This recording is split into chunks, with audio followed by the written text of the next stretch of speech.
Hello friends. बहुत दिनों बाद मुलाकात हो रही है। बट अब एक डिसीज़न के साथ हम लोग आए हैं कि इस पूरी अपनी जर्नी को स्क्रिप्टिंग गुरुकुल की कुछ इस तरीके से हम आपके सामने प्रेजेंट करें जो कि आपको एजुकेट करे, जिससे कि आप काफ़ी कुछ अच्छा अर्न कर पाएँ आगे चल के अपनी लाइफ में। ऐसी एक बहुत बड़ी इकनॉमी है जिसका नाम है डिसेंट्रलाइज इकनॉमी। 2009 में काफ़ी इवोल्यूशन हुआ एक नए कॉन्सेप्ट का जब ग्लोबल रिसेशन आया। Money lost its value because of Lehman brothers related problem जो है क्रिएट हुआ था उस टाइम पे। ग्लोबल फंस हुआ और पूरा सब कुछ इकोनॉमी पूरी तरह क्रैश हो गई। अब गोइंग अहेड काफ़ी सालों बाद अब सेम सिनेरियो आया है कोविड-19 का। ये एक अलग फैक्टर है, इसके पीछे क्या रीज़न है क्या नहीं हम उन पे नहीं जा रहे, पर कोविड-19 की वजह से इतना लाइफ का लॉस हुआ है और economy is about to crash और it is heading towards depression which is really bad. तो what I felt is it is high time that we should learn about this economy and we should make ourselves self sustain so that हम सब मिल के इस पूरी fight को लड़ पाएँ, अपने अपनी फैमिलीज़ के लिए कुछ अच्छा कर पाएँ, कुछ अर्निंग्स कर पाएँ।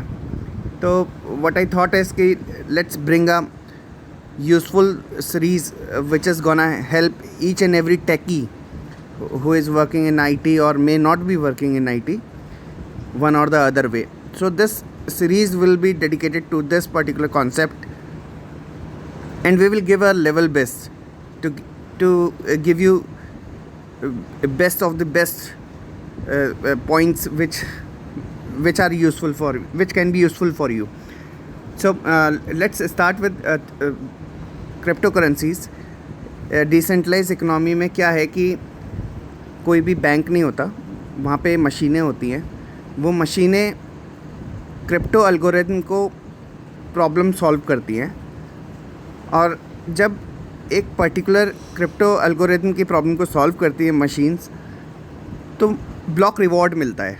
अब वो मशीनों को कोई ख़रीदता है। फॉर एग्ज़ाम्पल एक बंदा है राम ने एक मशीन ख़रीदी जो कि माइनिंग मशीन कहलाती हैं, बिटकॉइन की या इथेरियम की माइनिंग मशीन ख़रीदी और उससे बिटकॉइन या इथेरियम या अलग अलग प्रोटोकॉल्स के बेसिस पे, अलग अलग एल्गोरिथम के बेसिस पे SHA-256 या फिर स्क्रिप्ट एल्गोरिथम, कई तरीके की एल्गोरिथम होती हैं, उनको उन एल्गोरिथम के बेसिस पे माइनिंग करी, प्रॉब्लम सॉल्व करी जिससे कि उसे कुछ रिवॉर्ड्स मिले और वो उसी पर्टिकुलर करेंसी के फॉर्म में होते हैं। बिटकॉइन, इथेरियम या और भी बहुत सारी करेंसीज़ हैं। आज की तारीख में मोर देन 5000 करेंसीज़ बन चुकी हैं डिसेंट्रलाइज इकोनॉमी में। ये क्रिप्टो स्पेस बहुत ज़्यादा डेवलप हो चुका है इन द मीन टाइम, 2009 से लेके अभी 2020 तक।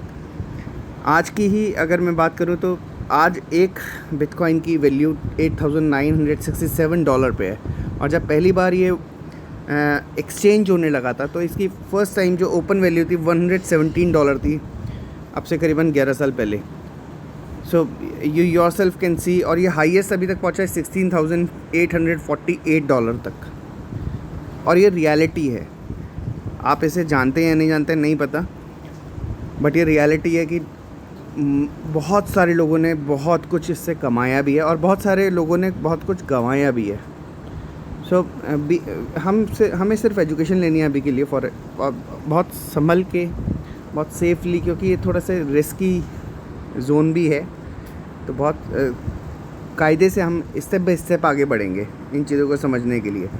सो गोइंग अहेड, बिटकॉइन की ज़्यादा हिस्ट्री में मैं नहीं जाऊँगा। हिस्ट्री में बस यही है समझने के लिए कि एक आज तक इसके फाउंडर ऑर्गेनाइजेशन या फिर फाउंडर मेंबर इसका कौन थे इसके बारे में कुछ नहीं पता है। सतोशी नाकामोटो करके एक पब्लिक में बता रखा है कि सतोशी नाकामोटो ने, अब वो ऑर्गेनाइजेशन भी हो सकती है, वो कोई बंदा भी हो सकता है, इसका इवोल्यूशन किया था, इसको बनाया था और इसके सारे प्रोटोकॉल को डिफ़ाइन किया था। और प्रोटोकॉल को डिफ़ाइन करने के आज तक कोई आइडेंटिटी रिवील नहीं हुई है।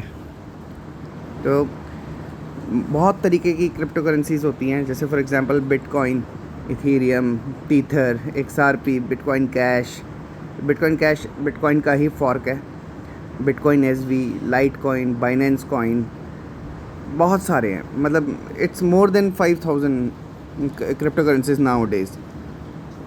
Today's value of Bitcoin is $8,966 एक बिटकॉइन की कीमत है, which is close to some 7 point something lakh rupees. और इसका जो मेरा अपना प्रिडिक्शन है, ये it is gonna be very huge. It is gonna be more than millions and millions of dollars going ahead, but not very soon. I don't believe कि एकदम होने वाला है. It is gonna take time. It is evolving. This space is evolving, and with the introduction of quantum mechanics, things may go in other direction as well. But that space is also evolving. Quantum mechanics के बारे में भी हम इस thoroughly बात करेंगे. But ये just एक quick intro था अपना कि we are now here to tell you exact news, exact things, what needs to be done and what need not to be done, and to help each and every one of you. Thank you so very much. It's just a starting, and from tomorrow onwards you will get this space